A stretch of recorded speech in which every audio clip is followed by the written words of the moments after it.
सत्यवती की कहानी भारतीय महाकाव्य महाभारत में एक महत्वपूर्ण भूमिका निभाती है।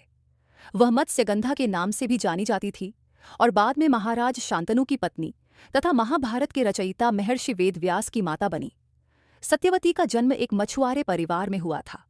उनके पिता दशराज मत्स्यराज थे, जो एक निषाद मछुआरा समुदाय के राजा थे। जन्म के समय सत्यवती के शरीर से मछली जैसी गंध आती थी, इसलिए उन्हें मत्स्यगंधा कहा जाता था। सत्यवती बचपन से ही अपने पिता की सहायता करती थी और नाव चलाकर लोगों को गंगा नदी पार कराने का कार्य करती थी। एक दिन जब ऋषि पराशर नदी पार कर रहे थे, उन्होंने सत्यवती की सुंदरता देखी और उनसे एकांत में समय बिताने की इच्छा व्यक्त की।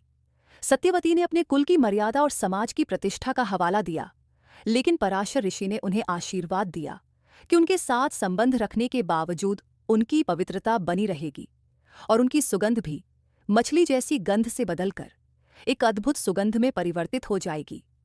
इस मिलन से उन्हें एक पुत्र हुआ, जो तत्काल बड़े होकर एक महान ऋषि बने। इन्हीं का नाम था कृष्ण द्वैपायन, जिन्हें बाद में वेदव्यास के रूप में जाना गया। जन्म के बाद वेदव्यास ने अपनी माता को वचन दिया कि जब भी उन्हें आवश्यकता होगी वे उनके पास उपस्थित होंगे, और फिर तपस्या करने चले गए। आगे क्या हुआ जानने के लिए देखते रहिए मंत्रा किड्स के वीडियोज़।